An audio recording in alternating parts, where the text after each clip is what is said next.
दोस्तों देखिए क्या होता है कि मैं जैसे साइंस का स्टूडेंट रहा हूं, तो कोई भी टॉपिक पढ़ाते थे तो एग्जाम्पल दे के हमको समझ में आ जाता था, नहीं आता था? कोई एग्जाम्पल, मैथ का कोई क्वेश्चन है तो एग्जाम्पल से हमको समझ में आ जाता है। दोस्तों हमने रिक्वेस्ट करी अपने दिल्ली के एक साथी से, शानदार प्रतिभा के धनी, शानदार कार्य। अभी मैंने सुबह आपको उन लोगों का काजिम भाई के साथ इंटरव्यू की क्लिप भी दिखाई। इतना शानदार कार्य कि जो एक इंडिया का एक one of the top motivator है वो भी उनका इंटरव्यू लेने के लिए बाध्य हो जाता है। साथियों, सर ने पिछले वर्ष कोविड के बावजूद भी डबल टीओटी किया। मैं आपको डबल टीओटी का थोड़ा अर्थ बता दूं। अभी कपिल सर यहाँ एमडीआरटी के लिए कह रहे थे, एमडीआरटी का जो 6 गुना होता है वो सिंगल टीओटी होता है। एमडीआरटी का कितने गुना? वो सिंगल टीओटी होता है। जो 12 गुना करते हैं वो क्या होता है? डबल टीओटी होता है। और उनका संकल्प, और इस साल मैं आपको बताऊं, अभी तो हम सोच रहे थे, अभी हमने संजय भाई को खड़ा किया कि हमारी ब्रांच के पहले एमडीआरटी आज बन जाएंगे, कल शायद नंबर लग जाएगा तो बन जाएंगे। ये इस साल अभी शुरू ही हुआ है और टीओटी कर चुके हैं।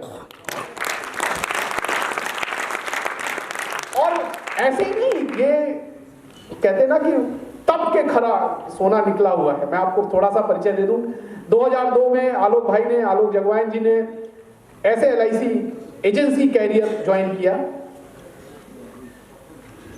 जल्दी ही अपने, चूंकि प्रतिभा के धनी थे, जल्दी दिल्ली में अपना रिलेशनशिप अच्छा है। 2009 तक 4-5 बार एमडीआरटी किया। और एमडीआरटी नहीं किया, सपने इतने मौजूद थे, अमेरिका भी चले गए कि देख के आए कि एमडीआरटी का क्या है रुतबा। यूएस भी गए। उसके बाद 2009 के बाद क्या हुआ, अचानक लगा कि मैं कोई और कार्य भी करना चाहता हूं, तो कुछ ने ज्वेलरी के व्यवसाय में और किसी और व्यवसाय में लग गए। 10 साल, करीब 7-8 साल सर उस व्यवसाय के माध्यम से आय अर्जित करना चाहा। लेकिन फिर LIC के प्रति इनका प्रेम जागा और दोबारा आय बढ़ाने के लिए LIC में ज्वाइन किया। और तब से कभी भी पीछे मुड़ के नहीं देखा और हर साल रिकॉर्ड, पिछले 3-4 सालों से डबल टीओटी। और इस साल तो मेरी आपसे गुजारिश है आलोक जी कि टीओटी का रिकॉर्ड बना दीजिए। जैसे सेंचुरी का सचिन तेंदुलकर के नाम रिकॉर्ड है ना, ऐसे टीओटी का रिकॉर्ड बना दीजिए। मैं बुलाना चाहूंगा ऐसे एग्जाम्पल। देखिए दिल्ली का एक साथी, मॉडल टाउन ब्रांच में साहब एडवाइजर है, यंग है, डायनेमिक है, LIC की एजेंसी की ताकत को जानते हैं। तो ऐसे एग्जाम्पल, ऐसे हमारे बीच में उदाहरण के रूप में प्रस्तुत है। मैं बुलाना चाहता हूं आलोक जी को। एक बार जोरदार खड़े होकर तालियों से स्वागत करें आलोक जी, और जिससे कि हमारा मार्गदर्शन करें कि हमारे साथी भी टीओटी बनना चाहते हैं, हमारे साथी भी डबल टीओटी बनना चाहते हैं। आप इतनी कम उम्र में कैसे टीओटी का कार्य करते हैं, तो इन्हीं से जानते हैं राज। आइए सर, स्वागत है। नमस्कार दोस्तों, बहुत अच्छा लगा कि मुझे भी ऐसे किसी मंच पे बुलाया जा रहा है। मुझे लोग सुनने को तैयार हैं, ऐसा कभी सोचा नहीं था। पहली बार मैं स्टेज पे आया हूँ, तो मेरी किसी बात का बुरा ना मानना, कुछ भी गलत ना सोचना। बहुत बहुत धन्यवाद डेवलपमेंट ऑफिसर मनोज जी का और करण जी का, जिन्होंने मुझे यहाँ बुलाया। आप लोगों के प्यार से और आशीर्वाद से लास्ट ईयर डबल टीओटी किया है और कॉर्पोरेट क्लब बनाऊँ। सर ने कहा कि अपना एक्सपीरियंस शेयर करना है और अपनी सक्सेस स्टोरी के बारे में बताना है। दोस्तों, मैंने 2002 में एजेंसी ली। जब मैंने 2002 में एजेंसी ली थी, तब मेरे पास ना तो एजेंसी के लिए पैसा था। एजेंसी 250 रुपये में मिलती थी। अगर एजेंसी 25,000 रुपये में मिलती होती तो मेरे पास 25,000 रुपये नहीं थे एजेंसी लेने के लिए। मेरे पास गाड़ी थी, पर उस गाड़ी में पेट्रोल डलाने के लिए पैसे नहीं थे। मैं बस से जाता था, 10 रुपये की बस से मैं लक्ष्मी नगर ट्रेनिंग के लिए जाता था। पर उसके बाद एजेंसी मिल गई, खूब मशक्क़त करी, एजेंसी मिल गई। 75% के साथ मैंने एजेंसी का एग्ज़ाम दिया, मेरे को एजेंसी मिली। बट एजेंसी मिलने तक, मैंने जब तक ट्रेनिंग करी तब तक मैं लोगों से मिलता रहा। और एजेंसी मिलने के बाद जो मेरे मन में एक रुआब था कि मुझे LIC के अंदर अच्छा काम करना है, तो मैंने एक पूरी लिस्ट क्रिएट करी अपने ऑल इंडिया के रिलेटिव्स की। लोग दिल्ली शहर में रहकर दिल्ली की क्यों बातें करते हैं, मुझे ये समझ में नहीं आता कि दिल्ली की बात क्यों करनी है।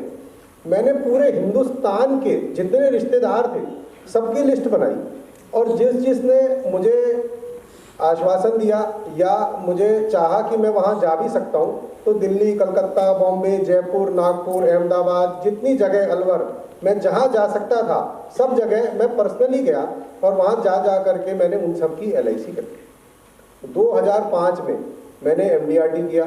MDRT करके मैं उसी साल US से MDRT मीट अटेंड करने भी गया।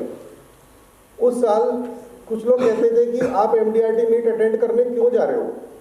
हमने कहा MDRT मीट जब अटेंड करनी है तो देखने तो आना है वहाँ लोग कैसे काम करते हैं, कितना अच्छा काम करते हैं और उनका काम करने का तरीका कैसा है ऑल ओवर दी वर्ल्ड। सबसे अच्छी बात, यहाँ आप लोग सोच रहे होंगे कि MDRT मीट करने के बाद वहाँ जाने की क्या ज़रूरत है। आप इस चीज़ को समझें कि जब आप कहीं जाते हैं, कुछ अच्छा काम करते हैं, तो आप इटसेल्फ में एक ब्रांड क्रिएट हो जाते हैं। आपके क्लाइंट भी इस बात को कहते हैं कि मेरा एजेंट ने MDRT तो करी थी, वो US से भी गया है, तो लोग उस चीज़ का भी एक एग्जाम्पल देते हैं। 2005 में मैंने MDRT करी, 2006 में करी, 2007 में करी, 2008 में करी।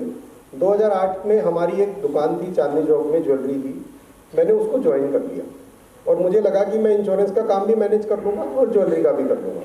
ज्वेलरी में पैसा अच्छा था, उसमें ध्यान बढ़ता चला गया। 2009 में भी MDRT हुई, बट 2009 के बाद MDRT बंद हुई। उसके बाद काम कम होता चला गया, जो कि आप लोगों के लिए उदाहरण है कि अगर हम कंटिन्यूअस काम नहीं करेंगे तो काम कम होता चला जाएगा। हमें उस काम पे ध्यान देना बहुत ज़्यादा आवश्यक है। फिर 2019 तक मैंने अपना ज्वेलरी का काम करता रहा। ज्वेलरी का काम बहुत अच्छा चल रहा था, कोई ऐसी कोई बात नहीं थी कि कोई काम में कमी थी। बट 2019 में मन में एक विचार आया कि हम दोनों भाई हैं, हमें ultimately at the end of the life कभी ना कभी तो अलग अलग व्यापार करना ही है, तो हमें एक डिसीजन लेना चाहिए कि अपना अपना व्यापार करना चाहिए।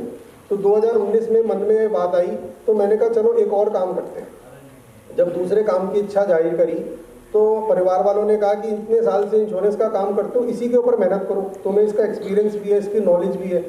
तो 2019 में फिर जोर शोर से काम शुरू किया। BNI को भी ज्वाइन किया। BNI से मेरे पास काफ़ी अच्छी क्लाइंटेज है, अगर आप जानते हो तो। BNI का अच्छा बिजनेस नेटवर्किंग प्लेटफॉर्म है, ऑल ओवर दी वर्ल्ड काम करता है। 2019 में मैंने MDRT किया, फिर 2020 में मैंने TOT किया, 2021 में मैंने डबल TOT किया, 2022 की एक TOT हो चुकी है। इस साल 5 TOT का लक्ष्य है। ये जो MDRT और TOT हम कर रहे हैं ना, लोग हमें क्या देखना है कि हमारे बैंक अकाउंट में मैक्सिमम पैसा आना चाहिए। नंबर ऑफ पॉलिसी हम करेंगे, करते रहेंगे, बहुत अच्छी बात है, बट जो मेरे काम करने का पैटर्न है, मैं नंबर ऑफ पॉलिसीज़ पे फोकस नहीं करता हूँ, मैं प्रीमियम पे फोकस करता हूँ। मैंने जो डबल TOT करी है, आपको जानकर बहुत अच्छा लगेगा, मैंने टोटल 54 पॉलिसीज़ में डबल TOT की है। मैं क्या क्या काम करता हूँ, कैसे काम करता हूँ। मैं सुबह 5 बजे से लास्ट मैक्सिमम 6 बजे तक मैं उठ जाता हूँ। उसके बाद अगले 1 से 1.5 घंटे 2 घंटे तक मैं केवल अपना काम करता हूँ बैठ करके, कि सारा पिछले दिन की नोटिंग करता हूँ कि पिछले दिन मुझे किस किस व्यक्ति ने मुझे फ़ोन किया, क्या क्या काम बताया, और मैं किस किस व्यक्ति के फ़ोन से क्या लीड नई जनरेट कर सकता हूँ। मेरे पास कितने व्हाट्सएप आए, उन व्हाट्सएप में उन्होंने मुझे क्या काम बताया, उससे मेरे पूरे दिन का काम तैयार हो जाता है। पूरे दिन का मेरा प्लान उस दिन रेडी हो जाता है। सुबह 8 बजे तक मेरा प्लान रेडी हो जाता है कि मुझे क्या क्या काम करना है, वो नोटिंग हो जाती है। हमें एक ट्रेनर रखना है LIC के अंदर अपने साथ काम करने के लिए, एक ही व्यक्ति को फॉलो करना है। हम काजिम रजा को फॉलो करते हैं, किसी दूसरे ट्रेनर की क्लास नहीं अटेंड करते। ये मेरा अपना निजी विषय है, आप लोग जैसा चाहें करें, मैं काजिम रजा को फॉलो करता हूँ। इसके अलावा आप लोग केवल सिर्फ LIC का ही काम करते हैं या और किसी प्राइवेट हेल्थ इंश्योरेंस का भी काम करते हैं, गाड़ी का इंश्योरेंस भी करते हैं, स्टॉक का इंश्योरेंस भी करते हैं? मेरी पर्सनली जो मैं जिस तरीके से काम करता हूँ, मैं एक इंश्योरेंस मॉल की तरह काम करता हूँ। मेरे पास गाड़ी का इंश्योरेंस भी मिलेगा, आपको 2 व्हीलर का इंश्योरेंस भी मिलेगा, आपको मेडिक्लेम भी मिलेगा। मेडिक्लेम जो मिलेगा आपको नेशनल इंश्योरेंस का भी मिलेगा, न्यू इंडिया का भी मिलेगा, HDFC का भी मिलेगा, स्टार का भी मिलेगा, रेलिगेयर का भी मिलेगा, मैक्स बूपा का भी मिलेगा, टाटा AIG का भी मिलेगा। आपको स्टॉक की इंश्योरेंस करने के लिए भी सुविधा मिलेगी। ये सारे काम आपको करने हैं। आपको म्यूचुअल फंड भी करना है। हम सोच रहे होंगे कि म्यूचुअल फंड हम क्यों करें, ये एक अलग विषय है। बट आपके 100% क्लाइंट ने म्यूचुअल फंड करवाया हुआ है। आप नहीं करके अपना काम कम कर रहे हैं, उस क्लाइंट ने म्यूचुअल फंड कहीं ना कहीं से करवाया हुआ है। टर्म इंश्योरेंस आपको करवाना पड़ेगा। आपको टर्म इंश्योरेंस की सुविधा रखनी पड़ेगी। LIC भी टर्म इंश्योरेंस करती है। एक प्राइवेट कंपनी की भी टर्म इंश्योरेंस की एजेंसी जरूर लें, जिससे अपनी हो ना हो कोई बात नहीं, हम अपने नाम में नहीं ले सकते, किसी के साथ भी एसोसिएट हो जाए कि हमें मना ना करना पड़े।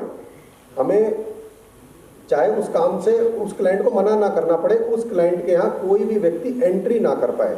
सपोज हम राशन की दुकान पे जाते हैं, अगर हमें 10 में से 2 आइटम नहीं मिलते, हम किसी नई दुकान पे जाते हैं, उससे 2 आइटम लेते हैं। हम केवल 2 आइटम नहीं लेते, हम एक नई दुकानदार के पास जाते हैं और उस दुकानदार भी हमें कोशिश करता है कि अपना कुछ सामान बेचे। तो इसीलिए हमें ये कोशिश करनी है कि अपनी ऑफिस में, अपने सिस्टम में, अपनी पूरे डायरेक्टरी के अंदर हमें सारी कंपनियों का काम करना है, सारे प्रोडक्ट्स का काम करना है। हमें एटलीस्ट अगर हम ये सारी चीज़ें करते हैं तो हम एक क्लाइंट को करीबन 10 पॉलिसी बेच सकते हैं। जो मैं इतनी सारी बातें आपको बता रहा हूँ, उसका एक कारण है। हर चीज़ के पीछे एक वर्क है कि हम क्यों करते हैं ऐसा।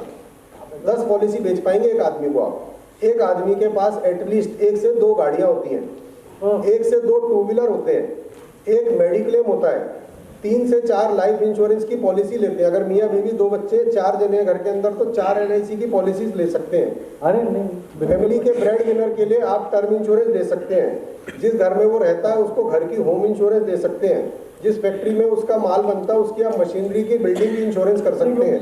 जिस गोडाउन में उसका माल रहता है उसकी स्टॉक की इंश्योरेंस कर सकते हैं। उसको पर्सनल एक्सीडेंट पॉलिसी दे सकते हैं। आप एक व्यक्ति की फैमिली को 10 पॉलिसी बड़े आराम से दे सकते हैं। जब आप उनको 10 पॉलिसी देंगे तो एटलीस्ट 10 बार तो आपकी उस क्लाइंट से बात होगी पूरे साल में। जब उसका प्रीमियम ड्यू होगा, जब आप उसको पॉलिसी भेजेंगे तो 10 बार आपकी उस क्लाइंट से बात होगी।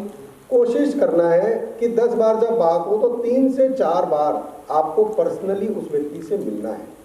जब आप उस व्यक्ति से 3 से 4 बार पर्सनली मिलेंगे तो आपका उससे रिलेशन बनेगा। रिलेशन बन के आपको ये पता लगेगा कि इस व्यक्ति ने कितना ग्रो किया है, उसकी दुकान पे कितना काम है, उसकी पोजीशन जहाँ वो जॉब करता है वो किस लेवल पे पहुंच चुका। जैसे जैसे वो ग्रो करता जाएगा आपको उस हिसाब से उसको आप प्रपोजल बनाते चले जाएंगे, बताते चले जाएंगे। हो सकता है आपको वो LIC के लिए बुलाना बिल्कुल कतई पसंद ना करें। मुझे जितने लोग बुलाते हैं LIC के लिए नहीं बुलाते। वो मुझे कभी स्कूटर के लिए बुलाते हैं, कभी गाड़ी के लिए बुलाते हैं, कभी हेल्थ के लिए बुलाते हैं, कभी किसी काम के लिए बुलाते हैं। हमें तो मीटिंग का बहाना चाहिए। मीटिंग के लिए वहाँ पर जाना है, वहाँ जा करके उसको पूरा पोर्टफोलियो डिस्कस करना है। अपने जो हमारे पास सॉफ्टवेयर है उस सॉफ्टवेयर से उसको पूरा पोर्टफोलियो बताना है कि सर आज की डेट में आपकी इतनी इंश्योरेंस है, अगर आपके साथ कोई मिसहैपनिंग होती है आपको इतना पैसा मिलेगा। आज की डेट तक आप इतना प्रीमियम दे चुके हैं, इतना आपका बोनस जुड़ चुका है, टोटल आपको इस साल में इतनी मैच्योरिटी मिलेगी। जब हम उसको पूरी चीज़ बताते हैं तो उसको कहीं ना कहीं समझ में आता है कि ठीक है भाई साहब ऐसा करो, एक 5,000 रुपये महीने की पॉलिसी और कर दो। वो आपको LIC के लिए नहीं बुला रहा, पर जब आप उसको LIC किसी भी बहाने से आप उसके पास जाते हैं, जब आप उसको सारी डिटेल बताते हैं तो वो आपकी बात सुनता है और कहीं ना कहीं हम कहते हैं 25 से 50% आपका कन्वर्जन रेशियो आ जाएगा। आज नहीं आएगा, 2 महीने बाद आएगा, 4 महीने बाद आएगा, 1 साल बाद आएगा। इसीलिए साल में 3 से 4 बार मिलना बहुत आवश्यक है। फर्स्ट टाइम में क्लोजिंग करने की कोशिश ना करें कि आप ये सोचें मैं इस क्लाइंट से कई दिन बाद मिलाऊंगी, आज ही मेरे से पॉलिसी लेगा या नहीं लेगा इसका निश्चय मैं आज ही करूंगा। नो, ऐसा नहीं करना। हमारा काम है पॉलिसी समझाना, हमारा काम है इंश्योरेंस के बारे में बात करना।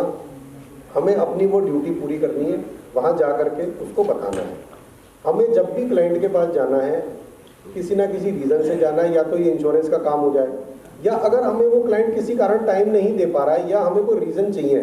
जैसे मैं जनरली करता हूँ कि मैं अपने जो मेरा व्हाट्सएप स्टेटस है उस पर कहीं ना कहीं जहाँ भी जाते हैं वहाँ का स्टेटस लगाते हैं। जैसे कल मैं खाटू श्याम जी गया था तो खाटू श्याम जी का मैंने स्टेटस लगाया, बहुत लोगों ने जय श्री श्याम लिख के भेजा। अब जो मेरे को लगता है ये प्रोस्पेक्टिव क्लाइंट्स हैं, उनको हम प्रसाद लेके जाएंगे, उनको हम प्रसाद पहुंचाएंगे, तो वो प्रसाद के लिए तो मना नहीं करेगा, सर आपके यहाँ प्रसाद देने आया हूँ। तो उसको भी समझ में आ रहा है कि मैं क्या काम करता हूँ, मुझे भी पता है मुझे क्या काम करना है। और मैं खाटू श्याम जी भी इसीलिए गया था कि भाई मुझे पॉलिसी करनी है। तो ये सारी चीज़ें इंटरकनेक्टेड हैं ना। मैं उसके यहाँ कोई पॉलिसी करने जा रहा हूँ, मैं अपना काम करने जा रहा हूँ कि मैं उसको प्रसाद पहुँचाने जा रहा हूँ। और मेरे को उससे अपने मन की बात करनी है कि सर देखो, आज का जो समय है, कोरोना निकल गया, ये भगवान की बहुत विशेष कृपा थी, आपने अच्छे कर्म करे जो इतनी बीमारी के बावजूद भी हम लोग स्वस्थ निकल गए इस समय से। पर उस समय आपने भी अवलोकन तो कर लिया होगा ना कि आप कहाँ स्टैंड कर रहे थे।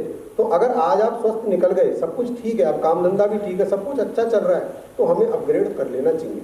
ये हमारे लिए एक अच्छा समय है। तो हम एटलीस्ट उस टाइम अपनी प्रपोजल तो दे सकते हैं, उसको स्टार्टिंग तो कर सकते हैं, उसके बाद फिर फॉलोअप करते चले जाओ।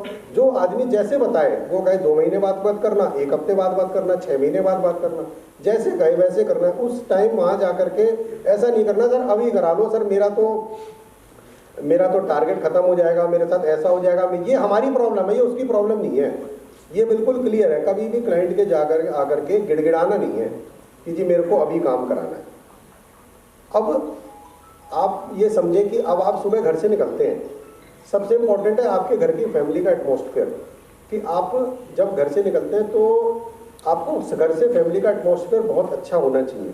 उसके लिए आपको क्या क्या करना है, जो मैं अपने लिए मैं सारी चीज़ें आपको भी बता रहा हूँ और अपने लिए जो करता हूँ वो भी आपको बता रहा हूँ।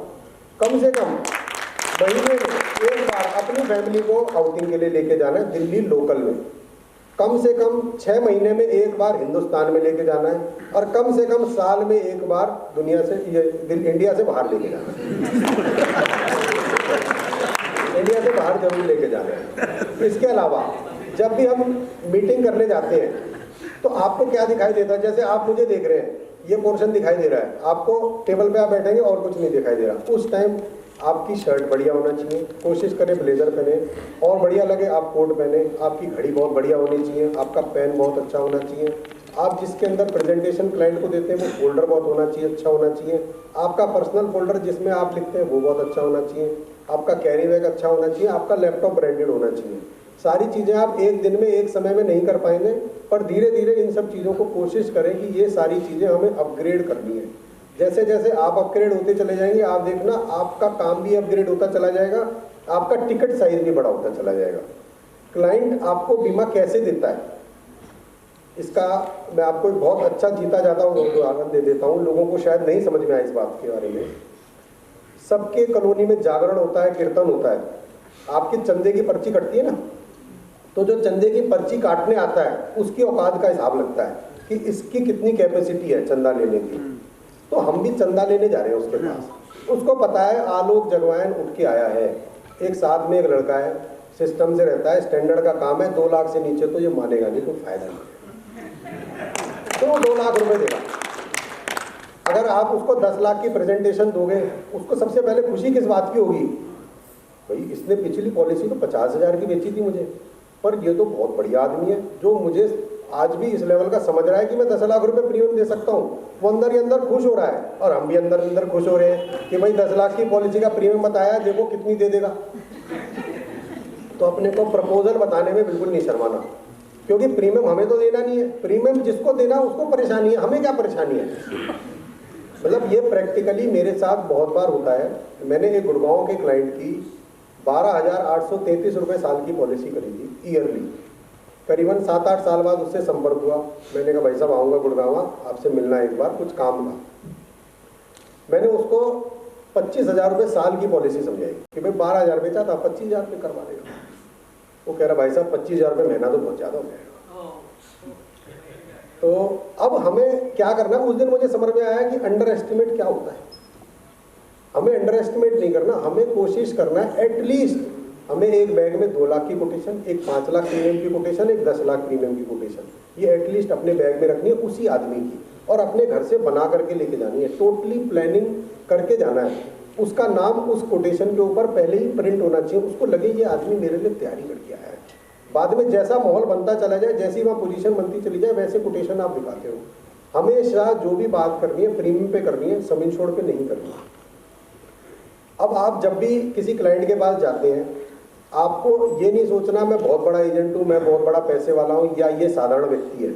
आपको अपनी ईगो, अपना कॉलर, सारा सिस्टम अपने घर पे छोड़ के आना है। आप वहाँ पर केवल एक बीमा अभिकर्ता हो, केवल आपको वहाँ हाथ जोड़ करके सर झुका करके बात करनी, जो वो कहे ओके है, नो टेंशन, किसी प्रकार की कोई डिस्कशन नहीं करना, हाँ जी हर बात पे हाँ जी। आप जिस सोसाइटी में रहते हो, जिस कॉलोनी में रहते हो, अड़ोस पड़ोस में रहते हो, किसी को कोई लड़ाई झगड़ा हो जाए, हमें उस लड़ाई में शामिल नहीं होना, हमें वो लड़ाई सुलटाने में शामिल होना है, हमें किसी लड़ाई झगड़े में शामिल नहीं होना। हम एक सोशल वर्कर हैं, हमें केवल सोसाइटी के लिए काम करना है। ये जो काम हमारे पास आएगा ये टोटल बाय प्रोडक्ट है, ऑटोमेटिकली काम आएगा। लोगों को ये समझ में आएगा कि हमें इंश्योरेंस तो किसी ना किसी से लेना ही है, क्यों ना इस आदमी से ले ले, बढ़िया आदमी।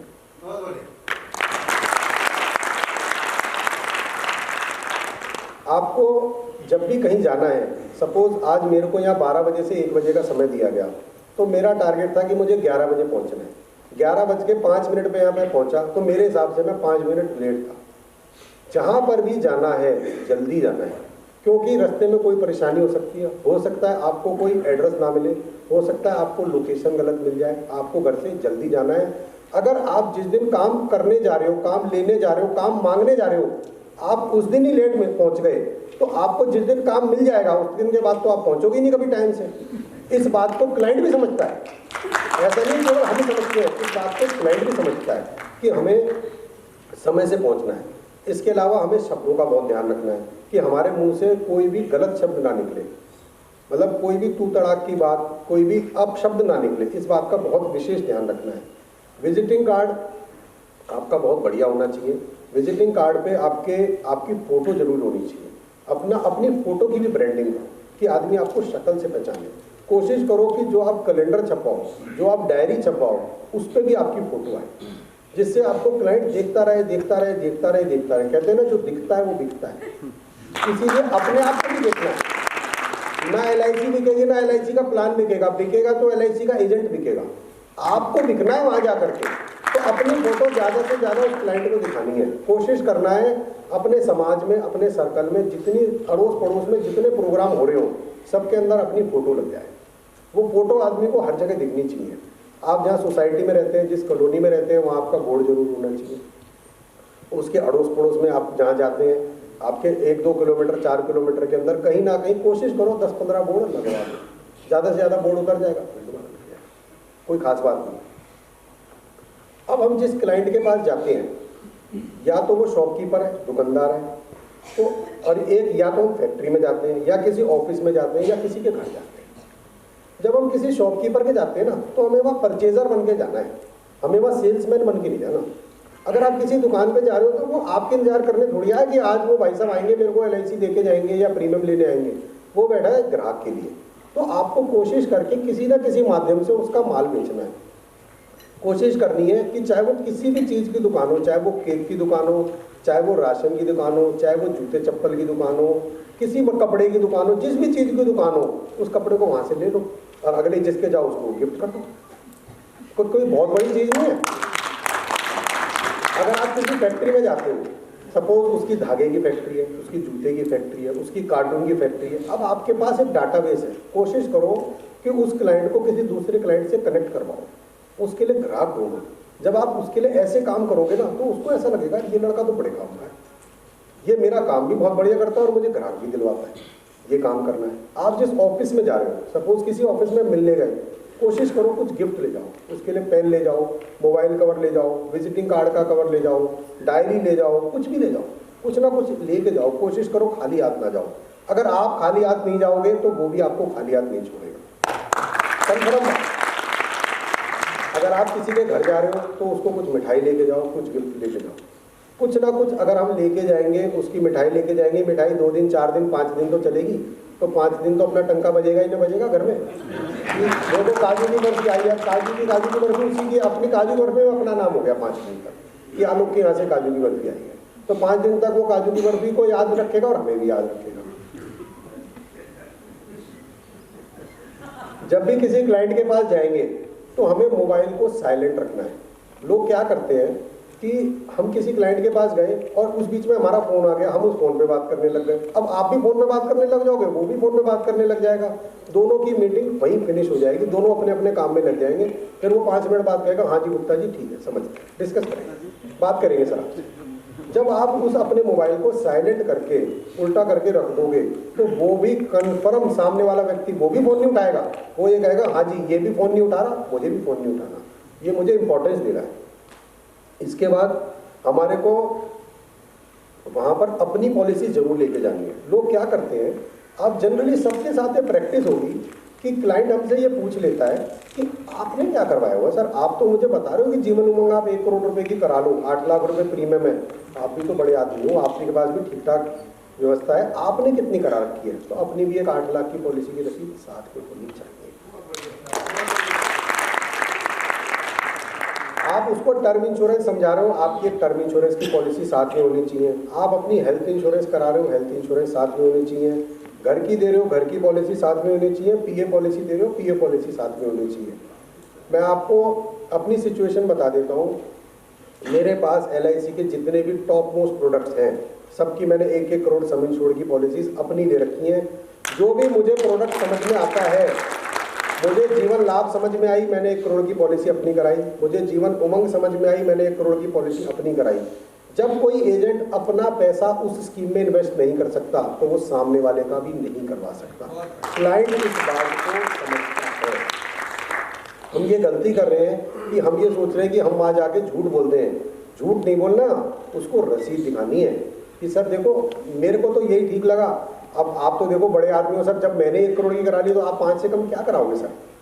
आगे आने वाला समय इतना महंगा है, उसको क्या समझाना है कि भाई साहब देखो अब जो धीरे धीरे रेट ऑफ इंटरेस्ट है ये 16% से 12 पे आया, 12 से 10 पे आया, 10 से 8 पे आया, 8 से 6 पे आया, 6 से 5 पे आया। अब जो हमारी बैंक के अंदर FDR है, बैंक की FDR सपोज 5.5% की है, आप बैंक वालों को बोलो जी 4.5% की गारंटी दे दो 20 साल की, वो नहीं दे सकता। जो हमारी जीवन उमंग पॉलिसी है ये सारी जिंदगी की गारंटी देती है, लाइफ टाइम हमारा रिस्क कवर हो रहा है। तो उसको उस कंसेप्ट पे समझाते समझाते अपनी पॉलिसी साथ में दिखा देनी है कि सर देखो एक मैंने भी कराई हुई है, मेरे को तो ठीक लगी सर पॉलिसी, बाकी देखो आपको भी करानी चाहिए, ये मेरी सलाह है। आपको केवल वहाँ पर सलाह देनी है, आपको वहाँ कोई ज़बरदस्ती नहीं करनी, कोई बेगिंग नहीं करनी, कोई भी किसी भी प्रकार की हल्की बात नहीं करनी। आपको केवल उसके दिमाग में फिट करना है और अच्छी बातें करनी है, जिससे क्या होगा वो पॉलिसी आपसे ना कराए, नो टेंशन, पर वो पॉलिसी किसी और से भी ना कराए। आपको वो व्यक्ति आपको इतना अच्छा लगना चाहिए कि वो ये कहे कराऊंगा तो इससे कराऊंगा।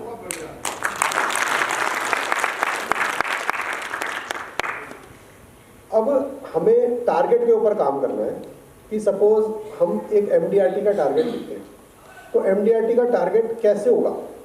पूरे साल के अंदर हमें 28 लाख रुपए प्रीमियम करना है, तो 28 लाख रुपए प्रीमियम सर एक पॉलिसी में तो होने वाला नहीं है, हो जाए बहुत अच्छी बात। हमें उस टारगेट को पहले हाफ ईयरली में डिवाइड करना है, उसके बाद उसको क्वार्टरली में डिवाइड करना है, उसके बाद उसको मंथली में डिवाइड करना है, उसके बाद उसको वीकली में डिवाइड करना है। आपको पता है MDRT का वीकली टारगेट कितना है? बताओ, किसी ने हिसाब लगाया? नहीं लगाया।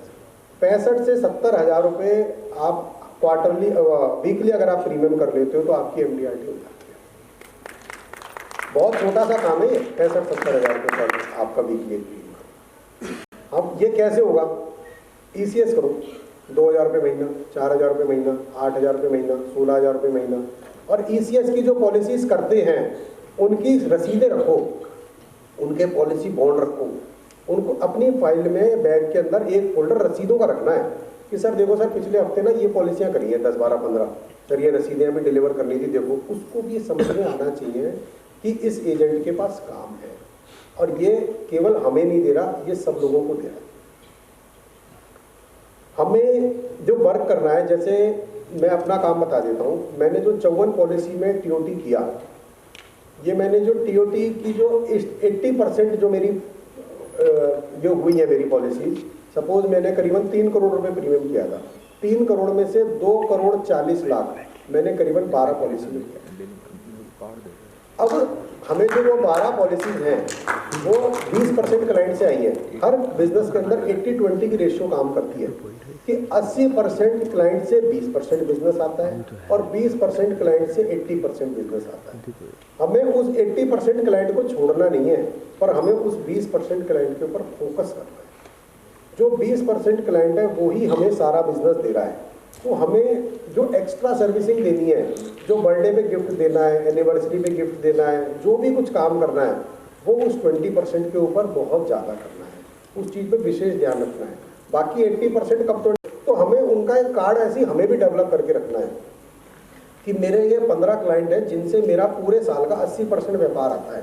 तो कोशिश करके हर महीने में उन लोगों से एक बार को कैसे ना कैसे करके मिलना ही है। प्रोस्पेक्टिंग की लिस्ट जो बनेगी वो ऐसा नहीं बनना है कि सिंपल प्रोस्पेक्टिंग बननी है। जैसे हम शादी के अंदर लिफाफा देते हैं ना, 100 रुपये, 200 रुपये, 500 रुपये और 1100 रुपये, ऐसे में लिफाफे की लिस्ट बनानी है कि ये हमें 1 लाख का लिफाफा दे सकता है, ये 2 लाख का दे सकता है, ये 5 लाख का दे सकता है और ये 10 लाख का दे सकता है। उस पर काम करना है। 1 लाख की लिस्ट, आज इस 1 लाख पे काम करा, कल 2 पे किया, फिर 5 पे किया, फिर 10 पे किया। जो 10 लाख वाले उनको हर दूसरे दिन आपका एक व्हाट्सएप जाना चाहिए मोटिवेशनल किसी प्रकार का, उनके यहाँ आपकी प्रेजेंस होनी चाहिए, वो बहुत ज़्यादा इंपॉर्टेंट है। जो आपकी प्रोस्पेक्टिव की लिस्ट है वो इतनी लंबी हो कि मन में क्या विचार रहे कि मिला तो बेस्ट, नहीं मिला तो नेक्स्ट। हमारे को पॉलिसी नहीं मिली कोई टेंशन नहीं है, अब अगले के पास चलो, वो नहीं मिली उससे अगले के पास चलो। जैसे अभी मैं यहाँ आया हूँ साउथ दिल्ली में, नॉर्थ दिल्ली रहता हूँ, करीबन 25-30 किलोमीटर दूर है, कोई बात नहीं, अब साउथ दिल्ली वालों से मिलेंगे, सबसे किसी को नहीं छोड़ना, सबसे मिलते जाना है। ऐसा नहीं कि उनकी इंश्योरेंस करनी है, केवल उन लोगों से मिलना है, मिल करके अपनी प्रेजेंस क्रिएट करनी है कि हाँ हम मार्केट में हैं, हम काम कर रहे हैं और आप हमारे रिश्तेदार हो। उसको भी पता ही है क्या काम करता है, उसको तो पता ही है ना कि ये क्या काम करता है।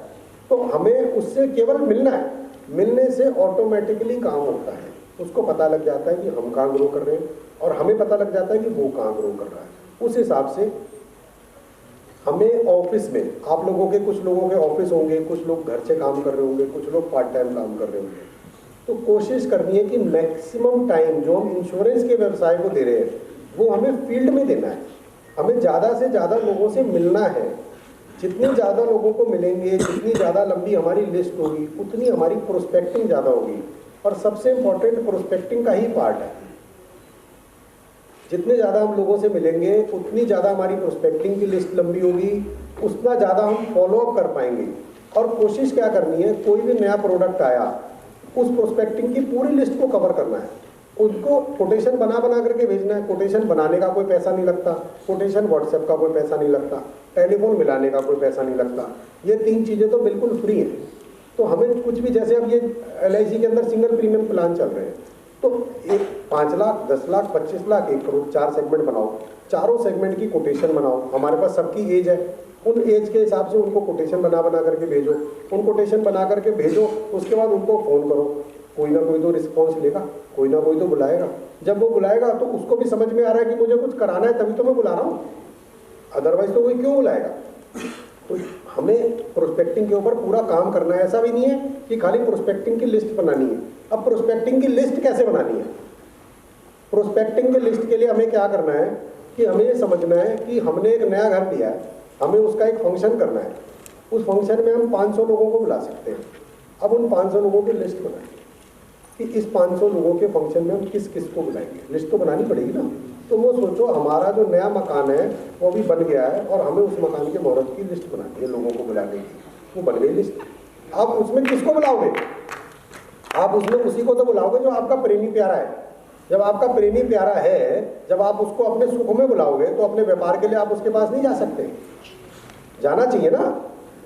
केवल कमी क्या है, हमारे जाने में है। हम जा ही नहीं रहे, हम घर पे बैठे बैठे सोच रहे हैं कि वो पॉलिसी नहीं करवा रहा। तो हमें जाना है। मैं काम कैसे करता हूं, मेरे क्या सेल्स आइडिया है। देखो, मेरा जो सबसे बड़ा टूल है वो है हेल्थ इंश्योरेंस। हेल्थ इंश्योरेंस ऐसी एक चीज है जो क्लाइंट मांगता है, वो क्लाइंट को हमें बेचना नहीं पड़ता। रिन्यूअल से पहले क्लाइंट का फोन आ जाता है, भैया अपना चेक ले जाओ। चाहे वो प्रीमियम 25,000 का 35,000 हो गया, एक बार फ़ोन करके समझेगा जरूर कि सर 25,000 का 35,000 क्यों हुआ।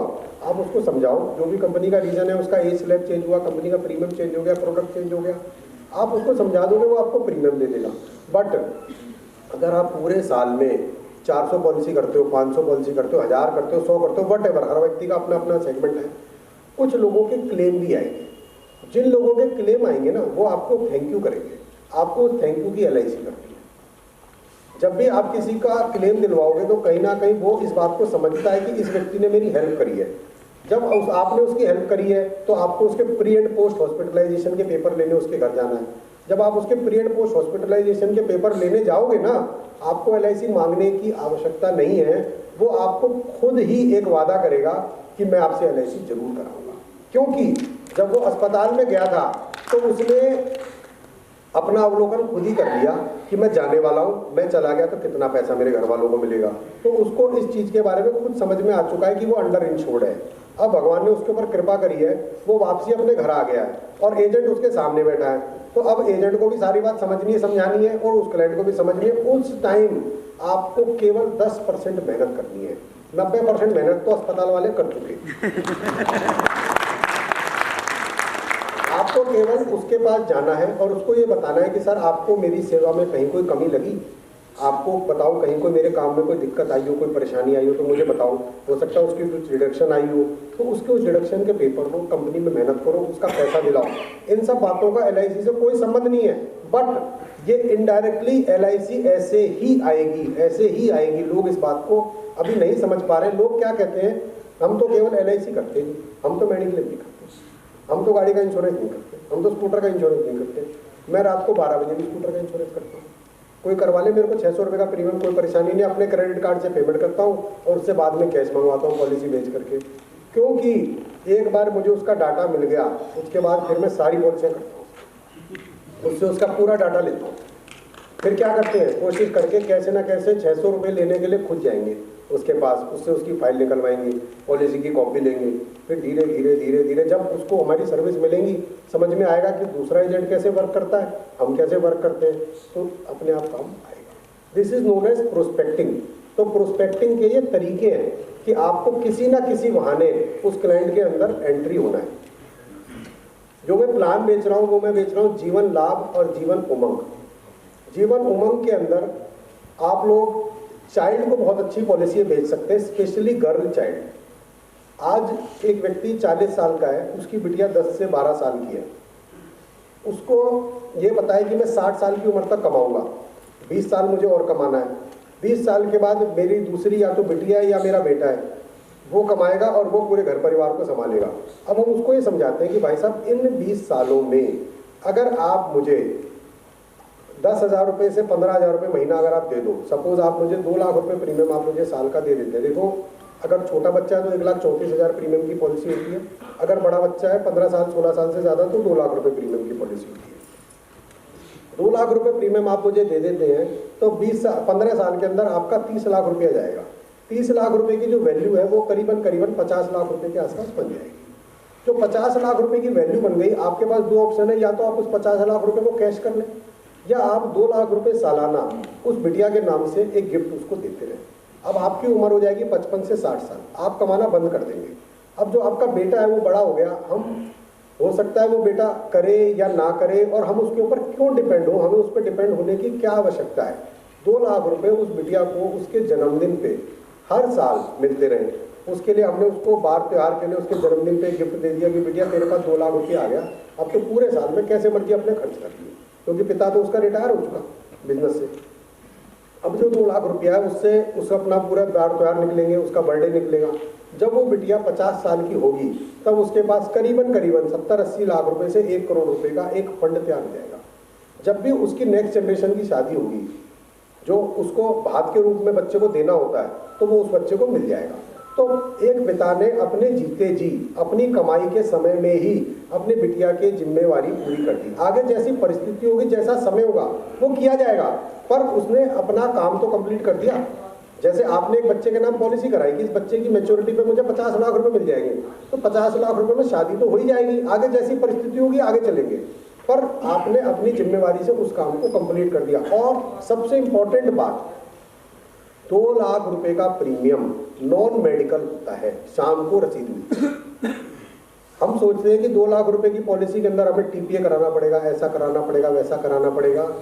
आप किसी भी क्लाइंट को उसकी बिटिया के नाम का प्रीमियम समझा के आओ, आदमी अपनी नहीं कराएगा, अपनी बीवी की नहीं कराएगा, अपने बेटे की नहीं कराएगा, अपनी बेटी की पॉलिसी सब कराएंगे।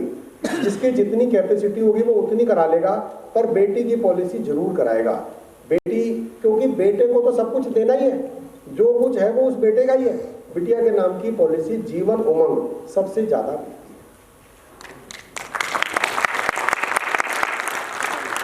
अब नेक्स्ट कंसेप्ट है पैसिव इनकम, कि आज मेरी वही सेम उदाहरण, मेरी उम्र 40 साल है, 15 साल बाद मेरी उम्र 55 साल हो जाएगी, उसके और 2-5 साल में कमाऊंगा। अब उसके बाद मेरे पास पैसा कहाँ से आएगा? या तो मैं कोई एफडीआर के रूप से पैसा कमाऊंगा या मेरा बेटा मुझे देगा। अब ये तो अब लोगों को धीरे धीरे हर व्यक्ति को समझ में आ चुका कि बच्चे या तो साथ नहीं रहेंगे, या साथ रहेंगे तो पापा के पैसे के साथ रहेंगे, पापा अपने पैसे से अपना खर्चा खुद चलाएंगे। ये पक्की बात है सर, ये हर फैमिली को पता है, आपको भी पता है, क्योंकि आपके पिताजी आपको डांट दिया करते थे, आप उनके आगे भी जी बात करते थे, और बेटे से भी आज भी जी करके बात करनी पड़ती है। जब आज 5 साल का है तभी जी करके बात करनी पड़ती है, तो जब 25 साल का होगा तब तो बाबूजी करके बात करनी पड़ेगी। ये सच है, ये जीवन की सच्चाई है जो होने वाला है। तो उसकी तैयारी हमें अपनी इस कमाई वाली इनिंग से ही करनी है। हर के अंदर कहीं ना कहीं कोई बूढ़ी दादी होगी, कोई बूढ़े दादाजी होंगे। घर में कोई जन्मदिन होता है तो क्या कहते हैं, ले माँ ये लिफाफा अपने बेटे को दे दे, पोते को दे दे।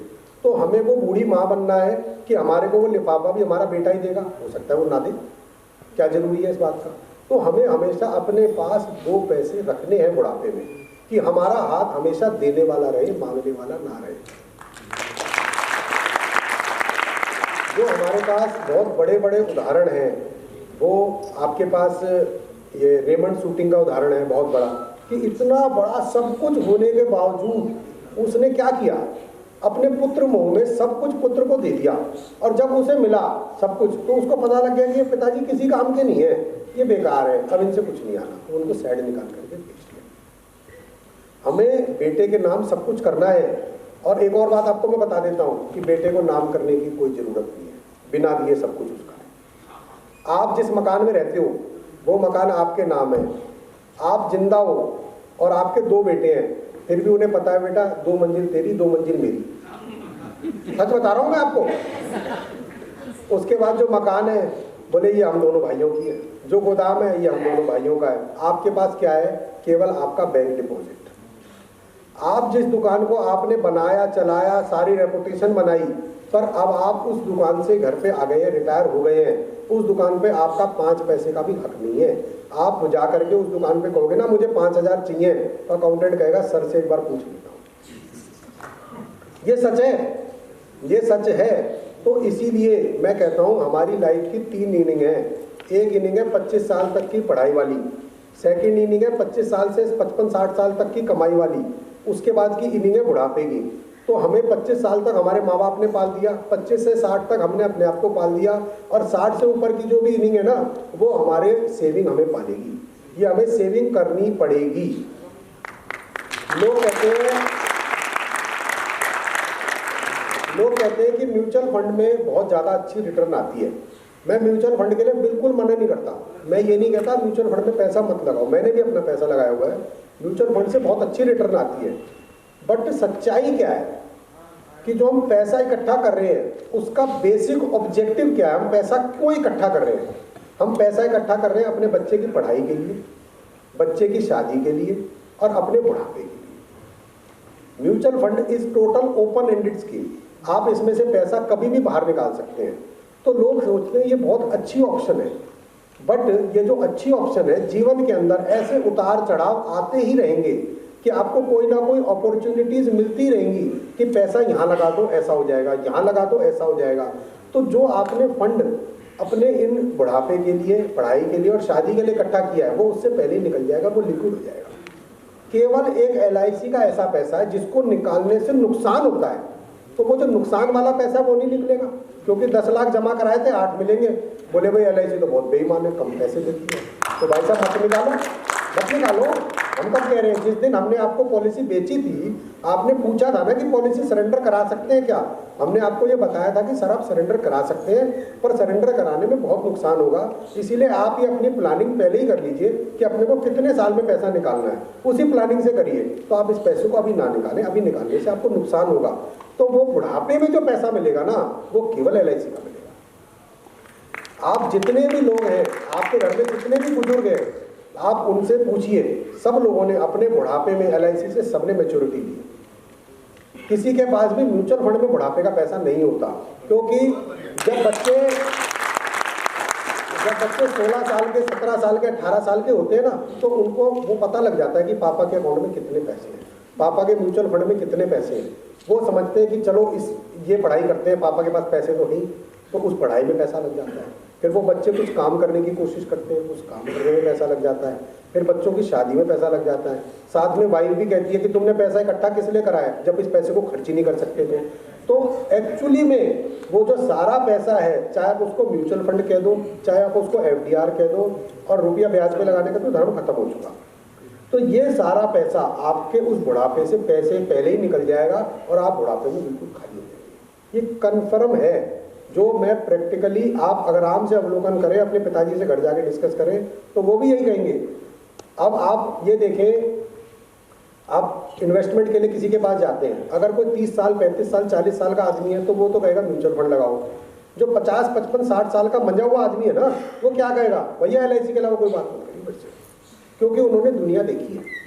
उनको पता है कि हमारे बाप दादाओं ने भी LIC से मैच्योरिटी ली है और LIC का ही पैसा हमारे काम आएगा, और LIC के लिए हमारे को कोई मेहनत करने की आवश्यकता नहीं। आज मुझे कोई काम बताता है, मैं सब लोगों से क्या कहता हूँ कि भाई साहब कोई भी काम हो हमें बता देना, हम करा देंगे।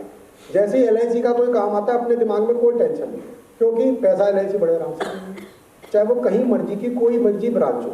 आज तक किसी भी व्यक्ति ने LIC में 5 रुपया भी किसी को ब्राइब दी हो, कोई नहीं देती, कोई चलता ही नहीं, कोई सिस्टम नहीं, कोई कंसेप्ट ही नहीं, क्योंकि LIC में पैसा मिलने में कहीं कोई परेशानी नहीं है। LIC जितना कहती है उससे ज़्यादा देती है। हमने जीवनश्री पॉलिसी कराई, 18,50,000 रुपये मैच्योरिटी थी, 20,50,000 रुपये सबको मिल रही है। लिखित होने के बावजूद LIC को 2 लाख रुपये एक्स्ट्रा देने की क्या जरूरत थी? पर LIC का कोई मालिक नहीं है ना, कोई मालिक ही नहीं है LIC का, उसको जो भी पैसा वो देना है, बांटना है, तो वो पैसा वो बांट रहा है। तो आप इन उदाहरणों से लोगों को ये बता सकते हैं कि जी देखो, आपको एक तो आप कह रहे हो कि 18 लाख के 16 लाख मिलेंगे, हम कह रहे हैं 18.5 के 20.5 मिले, लिखे होने के बावजूद, जिसके अंदर कोई क्वेश्चन करने वाला नहीं था कि आपको ये पैसे एक्स्ट्रा क्यों दिए जाएं, फिर भी LIC बिना कहे आपको पैसा देती है। अब एक जो थोड़ी सी कड़वी बात है, जो मैं लोगों को कहता हूँ, जो भी व्यक्ति कह पाए, अगर वो कह देगा तो पॉलिसी मिल जाएगी। आज आप किसी भी व्यक्ति को इंश्योरेंस समझाते हैं, तो उसको आप ये समझाते हैं कि भी अगर आपके साथ किसी भी प्रकार की कोई मिसहैपनिंग होती है, एक तो कोशिश क्या करनी है कि जब भी कोई एग्जाम्पल देना है ना, तो एग्जाम्पल अपना देना है, उसको नहीं मारना, मारना अपने आप को है। नहीं, मैं आपको सच बता रहा हूँ, नहीं तो वो थोड़ी देर बाद कहेगा भाई साहब बहुत देर हो गई मारते मारते जाओ। तो उसको ये बताना है कि भाई साहब अगर मेरे साथ कोई मिसहैपनिंग होगी तो देखो 2 करोड़ रुपया मिल जाएगा फैमिली को, 3 करोड़ रुपया मिल जाएगा, 4 करोड़ मिल जाएगा। अब वो 2 करोड़, 3 करोड़, 4 करोड़ मिल करके क्या करेंगे? लोग क्या कहते हैं, अकेले आए थे, अकेले जाना है, देख के क्या करेंगे, किसने क्या देखा है, सब मुँह माया है, कुछ नहीं होता जी। अब उसको क्या समझाना है कि भैया कोई 40 साल का आदमी मर गया, 45 साल का आदमी मर गया, जब उसके मरने के बाद जब उसको ले जाया जा रहा है तो बगल में सब लोग रो रहे हैं। रोते रोते रोते रोते एक जने ने बताया, बोले भाई इंश्योरेंस एजेंट बड़ा समझदार था, घर का खास आदमी था, 5 करोड़ की टर्म इंश्योरेंस कर रखी थी या 5 करोड़ की LIC कर रखी थी। आप देखना वहीं पे सब कुछ हाथ में है, फिर भी दुख आधा हो जाएगा। बोले भाई पैसा मिल जाएगा, इसका परिवार पल जाएगा। ठीक है जी। अब इस दुख को बीवी भी समझती है। अब जैसे ही देखो 12 दिन होते हैं ना, पियर वाले कहते हैं भाई कोई दूसरा लड़का देखे, भाई शादी तो तेरी करनी है। लोग क्या सोचते हैं कि बीवी बेईमान हो गई, देखो हमारे मरने के बाद लोग काफी वादे करते हैं ना, मैं मर जाऊंगा तो दूसरी शादी में नहीं करूंगी, तो सब करती। वो क्यों करती है? वो इसलिए करती है कि आपने उसको इस लायक ही नहीं छोड़ा कि वो अपना जीवन चला ले। आपने उसको रुपए तो दिए 2 लाख रुपए महीना, और 2 लाख की LIC करा रखी है। अब वो 2 लाख रुपए तो 1 मिनट में खर्च हो जाएंगे, 1 महीने में। अब वो कैसे घर चलाए अपना? आपको जब आपने पॉलिसी करा रखी है, उसके पास पर्याप्त पैसे हैं, पर्याप्त इज्जत है, तो उसका परिवार भी हेल्प करेगा, उसके रिश्तेदार भी हेल्प करेंगे, अड़ोसी पड़ोसी भी करेंगे, समाज भी हेल्प करेगा। तो ही उस व्यक्ति, वो लेडी कोई दूसरी शादी नहीं करना चाहती, दूसरी शादी वो लेडी अपनी मजबूरी में करती है। तो मैं तो अपने क्लाइंटों को कहता हूँ, भाई देख ऐसा है, तू चाहे तेरी बीवी दूसरी शादी ना करे तो तू पॉलिसी करा ले, बाकी तेरी मर्जी।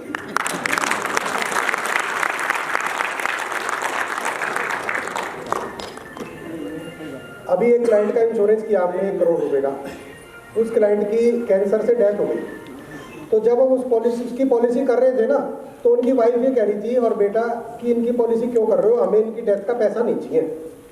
भाई ठीक है जी, कोई बात नहीं, आपको पैसा नहीं चाहिए, दान में लगा देना, इनकी पॉलिसी तो होने दो, मेरे को भी 2 पैसे बच जाएंगे। अब उस क्लाइंट की डेथ हो गई, चौथे दिन बेटे का फोन आ गया, सर फॉर्मेलिटी बता दो। हाँ जी, क्लेम के लिए। पैसा एक ऐसी चीज है कि कोई महिला ये नहीं कहेगी कि मेरे हस्बैंड की इंश्योरेंस कर दो। कोई महिला ऐसी नहीं है जो ये कहेगी कि मेरे हस्बैंड की इंश्योरेंस कर दो। पर ऐसी कोई विधवा नहीं है जो ये कहेगी कि मुझे इस क्लेम का पैसा मत। जब उस महिला को पैसे की आवश्यकता पड़ती है ना, तब उसको पता लगता है कि ये पैसा क्या चीज होती है। क्योंकि दुनिया क्या चाहती है कि आपसे हमें बहुत प्रेम है, भाई साहब बहुत अच्छे थे, बहुत बढ़िया थे, पर पैसे मत मांगना। ये सच्चाई है जीवन की।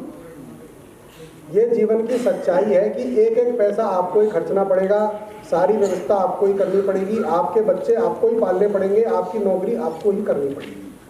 अगर किसी व्यक्ति की कोई अच्छी नौकरी है, कहीं पर भी अच्छी नौकरी है या कोई अच्छा व्यापार है, तो क्या उसकी बीवी आकर के उस व्यापार पे बैठ पाएगी या उसकी बीवी को नौकरी मिल जाएगी? कुछ नहीं होने वाला ऐसा। उसका जो बीमे का पैसा है वो ही उसको काम करके देगा।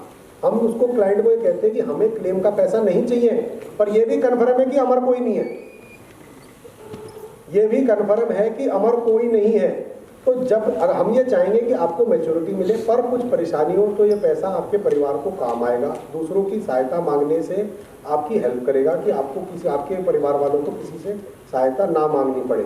प्लस आपको पैसिव इनकम क्रिएट करेगा कि आप अगर आजीवन आप जीवित हैं तो आपको आपके 15 साल बाद उमंग के अंदर आपको 8 लाख रुपए सालाना आपको पैसा आएगा, 75,000 रुपये महीना आएगा। आप इस पैसे से अपने परिवार को चला सकते हैं। हमेशा हमें बिग सेल करनी है। बिग सेल, आपको कोई क्लाइंट लग रहा है 1 लाख रुपए का, उसको 10 लाख रुपए की कोटेशन बना के दो, मैं गारंटेड कह सकता हूँ वो 2 लाख से कम नहीं छूटेगा। आप उसको बड़ी कोटेशन बना करके दें। हम ये गलती कर रहे हैं कि हमने छोटी कोटेशन बना करके दी है। और हमें पूरे समाज में, पूरे सिस्टम में एक हेल्पिंग नेचर के साथ काम करना है। जहाँ कर पर भी जाना है वहाँ लालच के साथ नहीं जाना। जैसे मैं यहाँ आया हूँ, मेरा आप लोगों से कोई इंटरेस्ट नहीं है, फाइनेंशियली मेरा आप लोगों से कोई इंटरेस्ट नहीं है, बट मैं केवल इसी पर्पज़ के लिए आया हूँ कि अपनी एजेंट कम्युनिटी ज़्यादा से ज़्यादा बढ़े, ज़्यादा से ज़्यादा पैसे कमाए। मैं आप सब लोगों को अपना विजिटिंग कार्ड भी दूंगा। किसी को भी कोई भी परेशानी हो, कोई भी डिस्कस करना हो, कुछ भी करना हो, आप मेरे से फ़ोन कर सकते हैं। आप अपने मोबाइल से अपना एक विजिटिंग कार्ड मुझे व्हाट्सएप कर देना, आपका नंबर सेव हो जाएगा। आपको मेरा visiting card as a sample के रूप में भी मिल जाएगा। आपको मैं वेंडर भी बता दूंगा कि कहाँ आप वो विजिटिंग कार्ड बनवा सकते हैं, जिससे आपको हेल्प होगी। मैं कोशिश करूँगा आप लोगों के फोल्डर बनवाने में हेल्प करूँ कि बढ़िया से बढ़िया फोल्डर कहाँ बन सकते हैं, बढ़िया से बढ़िया डायरी कहाँ बन सकती है, बढ़िया से बढ़िया कैलेंडर कहाँ बन सकते हैं। और मेरे दिमाग में भी कुछ अगर और ऑब्जेक्टिव होंगे आप लोगों को समझाने के, तो मैं आप लोगों को बताऊँगा।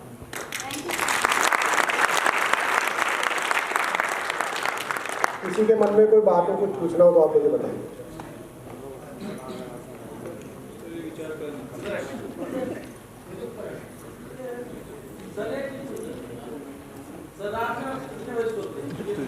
मैं सोता हूँ भाई साहब 10:30 से 11 के बीच।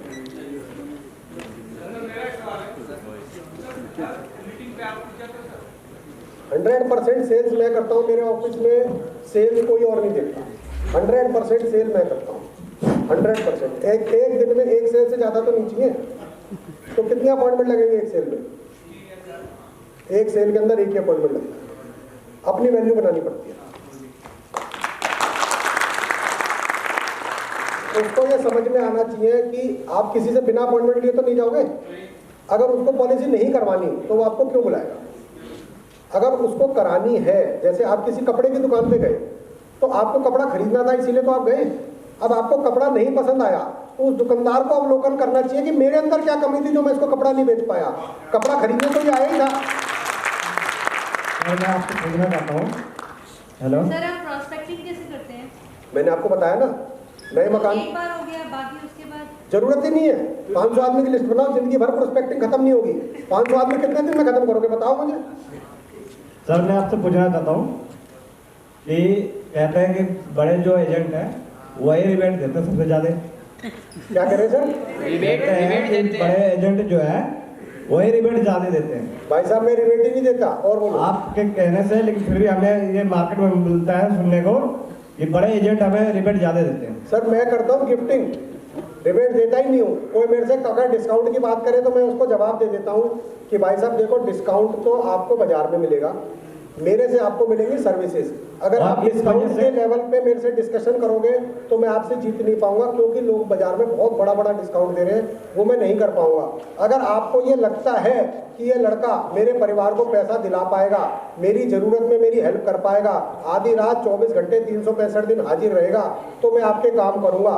आप ये बताओ मुझे कि लड़की वाले के दहेज से लड़के वाले का घर कितने दिन चलेगा?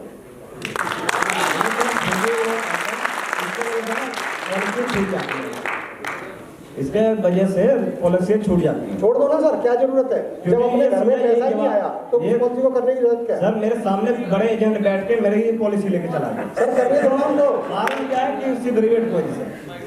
मैं ये कह रहा हूँ उनको करने दो। कारण क्या है कि इतने सालों से सर मेरे ये काम करते हैं और हमें 13% का रिबेट देते हैं। सर वो तो आपको डिसाइड करना पड़ेगा, इसमें दूसरा आदमी help नहीं कर रहा। और दूसरी बात कि मैंने अभी जो है डेथ क्लेम की बात की है।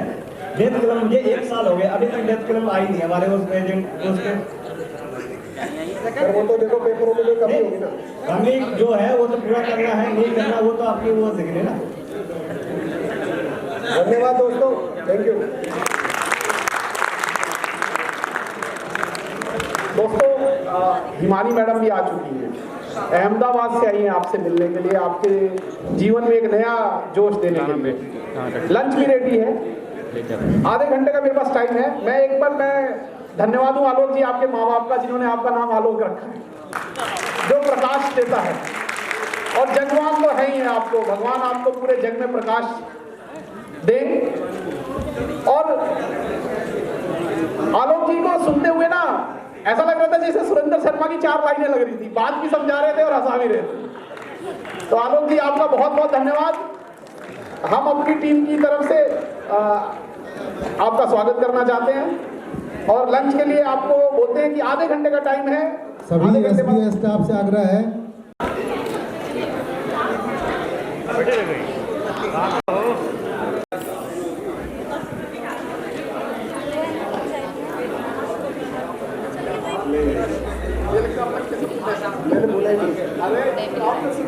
पहला सेशन कैसा रहा? अरे यार जोर से आप आवाज से बोले, कैसा रहा पहला सेशन? तो एक बार चलिए खड़े होकर शानदार ताली बजाइए एक बार जरा, जिससे नींद वींद गायब हो रहा है, जिससे कुछ हो जाए। खाना खाने के बाद आ जाते हैं जोरदार, बहुत बढ़िया, और जोर से। चलिए शानदार। चलिए दोस्तों, जिस पल का था इंतजार वो घड़ी आ गई है। अहमदाबाद से चल के मैडम हिमानी आई हुई है। देखिए, अभी तक फर्स्ट हाफ में हमने सब पैसा कमाने का एक वो देखा, कैसे कमाया जाए, क्या जुनून होना चाहिए, जिंदगी कैसे जीनी चाहिए, जिंदगी की हैप्पीनेस कैसे हो, कैसे आदमी खुश रह सके। हमारा मकसद ये है जीवन में खुश रहना, मस्त रहना, बिंदास रहना। और मुझे बड़ी खुशी है कि पीछे हम लोग जिम कॉर्बेट गए थे, वहां पे जो खुशी देखी लोगों के चेहरे पे, कैसे भी थे, शानदार थे। कैसा था जिम कॉर्बेट का? चलिए 5 बजे वो डांस जो हमने वहां रिकॉर्ड किया है आपको 1-2 बार दिखाएंगे। तो मैडम हिमानी आने वाली है हमारे बीच में। आप लोग बिल्कुल रिलैक्स होके, मोबाइल साइलेंट कर लीजिए भाई, जिसको सब लोग मोबाइल, कोई डिस्टर्बेंस नहीं होनी चाहिए और पार्टिसिपेट करिएगा, क्योंकि जीवन में मैं बताऊं, मैडम ने पहले पीछे सीरी फोर्ट ऑडिटोरियम में किया, कई मतलब she has been to Australia, to Singapore, to so many countries, she is a international speaker. हमारी बड़ी रिक्वेस्ट पे मैडम ने बोला, मैंने कहा मैडम वी वांट यू, हमारे ये जो बच्चे हैं ये जीवन में खुश रहना चाहते हैं, someone has to tell you. तो उनका एक ब्रीफ थोड़ा सा इंट्रोडक्शन वीडियो के माध्यम से हम आपको दिखा रहे हैं कि मैडम, हालांकि मैंने कई सारी आपको भेजी भी है वीडियो कि how she talks, what he wants to say. तो ये वीडियो इंट्रोडक्शन मैं बोलूंगा स्टार्ट करें, ठीक है?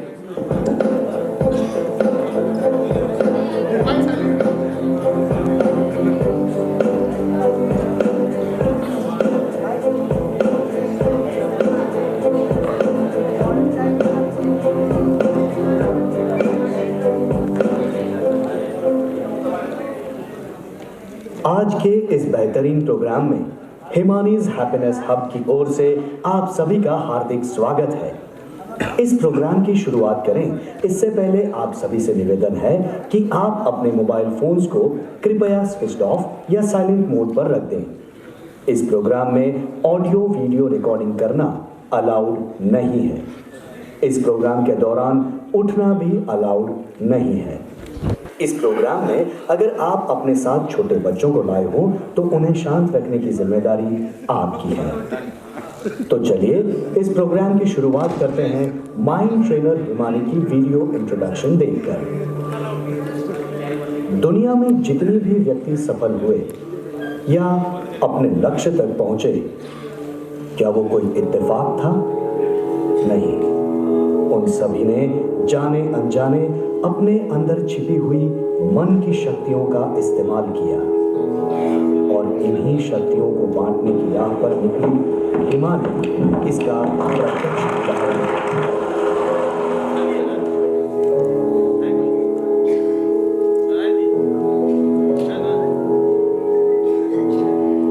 हिमानी ने MBA करने के बाद 2 साल तक रिलायंस और बिरला जैसी नामांकित कंपनीज में मैनेजर की सफल भूमिका अदा की। अपने कॉर्पोरेट करियर में सफलता पाने के बाद भी हिमानी की आंखों में कुछ अलग करने की, कुछ अलग कर दिखाने की चाह थी, जिससे वो नकारात्मकता के अंधकार में फंसे लोगों के जीवन में खुशियां ला सके। इसलिए हिमानी ने अवचेतन मन की शक्तियों के बारे में पढ़ना शुरू कर दिया। उन्होंने महान वक्ताओं को सुना तथा नेशनल और इंटरनेशनल ट्रेनर्स के पास इन शक्तियों का इस्तेमाल करने की तालीम ली। हिमानी ने देखा कि उनका मन सकारात्मक होने की वजह से उनका जीवन भी सकारात्मक होने लगा है और इसलिए जिंदगी को बदलने वाले